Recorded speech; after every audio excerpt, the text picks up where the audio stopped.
안녕하십니까. 월간여선 박희석입니다. 오늘은 문재인 대통령에 대해서 얘기를 해보겠습니다. 이 사람들이 문재인 대통령에 대해서 이제 관심을 안 갖지 않습니까?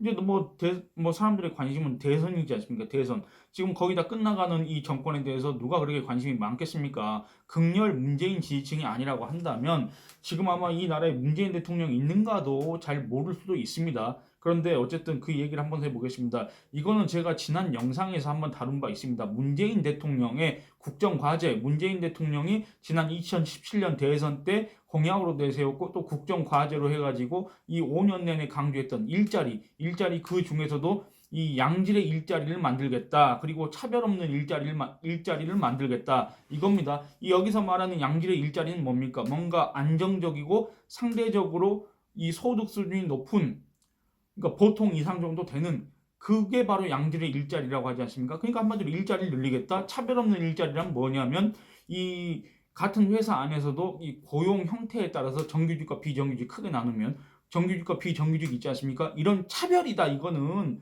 없애야 된다. 이런 차별이다. 이렇게 얘기를 한 겁니다. 그런데 이 일자리 시장에서 비정규직 상대적으로 취약한 측면이 있긴 합니다만 이거는 자기가 일을 하려고 하는 그런 사람이나 아니면 어떤 사람을 뽑으려고 하는 사용자나 다 똑같은 게 다 각양각색입니다.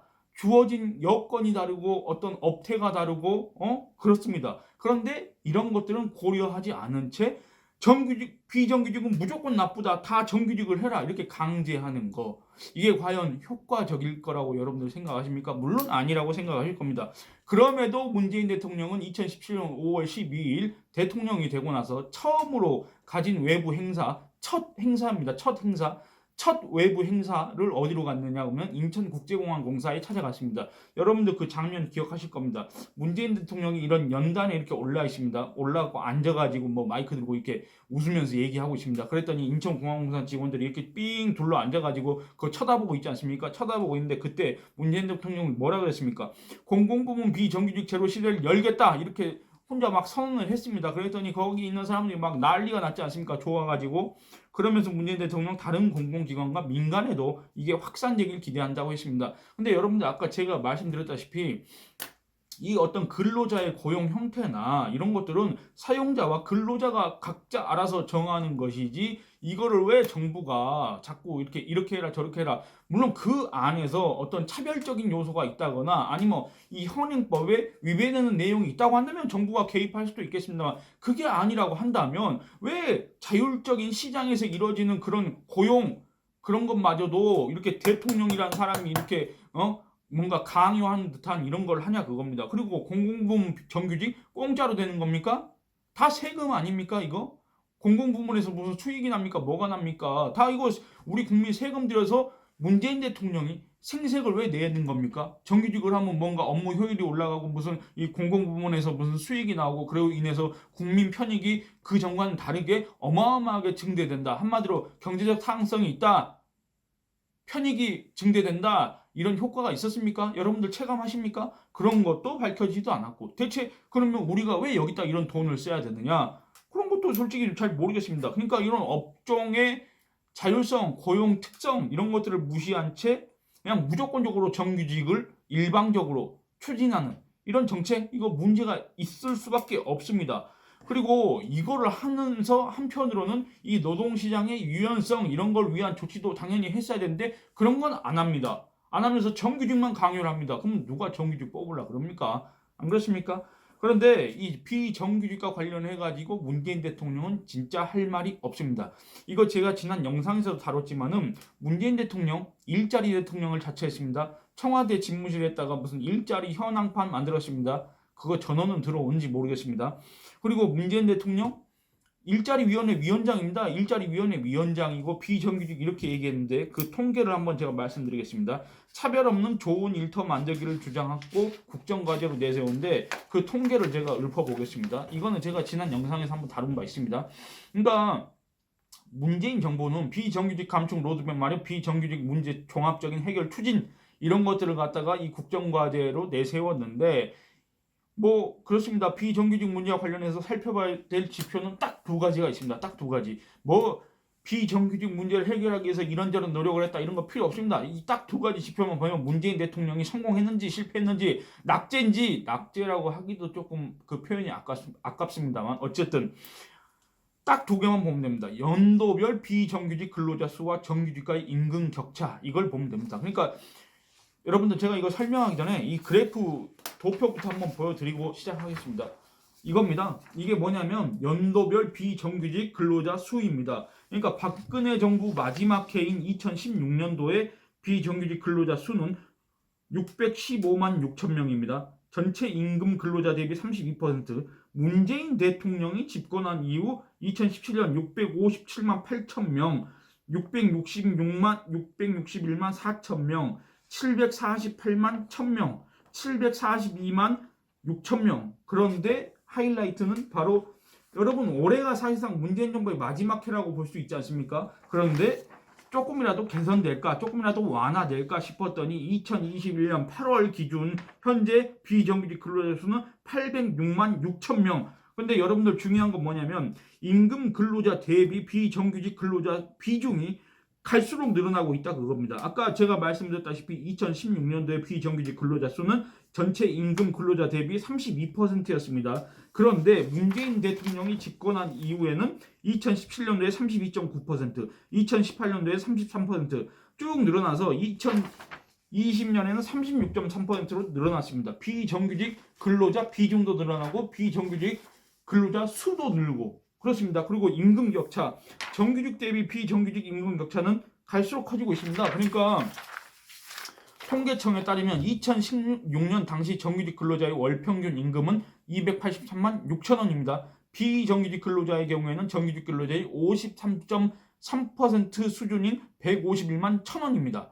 그런데 이 격차가 갈수록 커집니다. 53.3%에서 54.8%, 54.6%, 54.6% 뭐 이런 식으로 하다가 2020년에는 52.9%로 떨어집니다. 그러니까 격차가 더 커진 겁니다. 박근혜 정부 마지막 해보다. 그러니까 비정규직 근로자 수도 늘고 비정규직 근로자 비중도 늘고 그다음에 임금 격차도 커지고 그리고 또 마지막으로는 절대임금 격차. 그러니까 절대임금 격차도 2004년도부터 이 통계가 작성되기 시작했는데 2004년 관련 통계를 작성한 이래 최고 수준입니다. 격차가. 그러니까 어느 것 하나 성공한 게 있습니까? 어느 것 하나 완화된 게 있습니까? 어느 것 하나 개선된 게 있습니까? 아니 대체 일자리 대통령은 어디로 갔으며 일자리 위원회 위원장은 어디로 갔습니까? 여러분 이거 다 문재인 대통령을 얘기하는 겁니다. 대체 문재인 대통령 어디 갔습니까? 뭐 하고 있습니까? 이해가 안 됩니다. 그렇지 않습니까? 정말 이거는 뭐 높은 점수 낮은 점수 그런 걸 떠나서 그냥 점수를 주는 것조차 아깝다 이렇게 생각하는 사람들이 많을 수밖에 없지 않을까 그런 생각이 듭니다. 그래서 이 해당 통계와 관련해 가지고 10월 27일 문화일보 사설이 나왔습니다. 그 사설의 일부 대목을 제가 인용을 해보겠습니다. 이렇게 지적을 하고 있습니다. 이런 잘못된 정책으로 인한 최대 피해자는 이제 사회로 진출하는 20대다. 무리한 정규직화는 일부 로또 정규직을 만들어냈을 뿐 공기업과 민간 대기업의 신규 채용 여력을 급감시켰기 때문이다. 통계청의 이번 자료를 보면 20대 임금 근로자의 40%가 비정규직이다. 2016년도만 해도 32.2%였다. 청년 취업 단절로 인한 국가적 후유증은 수십 년 계속될 것이다. 게다가 그나마 늘어난 비정규직 일자리도 대부분 세금 비정규직에서 지속 가능하지 않다. 일자리 숫자만 늘리는 정책이 60세 이상 비정규직의 팽창을 초래했다. 비정규직 일자리는 양과 질 측면에서 모두 악화하고 있는 것이다. 이렇게 얘기합니다. 그러니까 저는 이런 것들을 보면은 이 문재인 정부의 일자리 정책이 지금 이 문재인 정부의 부동산 정책과 똑같다. 뭐 어떻게 보면 다른 분야에서 다 이런 식의 행태를 보였을 겁니다. 뭐냐면 부동산 시장을 먼저 얘기해 보겠습니다. 주택 신규 공급을 제대로 하지 않았습니다. 그런 상태에서 불안 심리를 자극했습니다. 그러니 이 주택 시장에 불이 붙습니까? 안 붙습니까? 불이 붙어가지고 집값이 폭발해버린 거 아닙니까? 그런 상황에서 대출을 규제해버립니다. 집값이 뛰어서 사람들이 뭐라 그러니까 대출을 규제해버렸습니다. 대출을 규제하니까 현금 부자, 현금을 쌓아놓고 있는 사람이 아닌 이상 이 대다수 국민들은 주택 시장에 신규 진입하거나 아니면 거주 이전, 조금 더 좋은 여건의 주택으로 이전되는 거를 그런 자유를 누릴 수가 없게 됐습니다. 사실상 현금 부자가 아닌 이상 대출이 안 되니까. 그리고 그러니까 이게 입구를 딱 틀어 막은 겁니다. 그리고 보유세, 양도세 이런 걸 강화해서 팔기도 부담스럽고 갖고 있기도 부담스럽고 세제를 강화해 버렸습니다. 그러니까 이 주택 시장에 신규 매물이 안 나오는 겁니다. 주택 신규 공급도 잘 안 되고 매물도 안 나오고, 그러니 그 매물이 안 나오니까 그 집이 희소합니까? 희소하지 않습니까? 시장에서 희소하니까 가치가 더 올라가는 거 아닙니까? 이거는 수요 공급의 법칙에 따라서 너무 당연한 결과 아닙니까? 그렇지 않습니까? 그래 놓고서 한다는 말이 임대주택이 살기 좋다, 공공임대를 늘리겠다, 공공임대에 40만 원 짓겠다, 이런 소리 하고 있습니다. 우리 국민 대다수는 내가 내 집을 내가 원하는 때에 내가 저축한 돈과 그 다음에 대출, 집을 담보로 해서 대출을 받아서 사고 싶다 이건데 공공임대 살아라 이런 소리만 하고 있습니다. 이게 과연 국민의 그런 니즈, 욕구에 부합하는 소리입니까? 대체 뭔 소리, 어디 딴 나라 소리 하고 있는지 모르겠습니다. 그러니까 입구도 틀어막고 출구도 틀어막고 뭐 국민들이 좀 이렇게 뭐라고 하니까 공공임대를 늘리겠다 이런 소리나 하고 있습니다. 일자리 문제도 똑같습니다.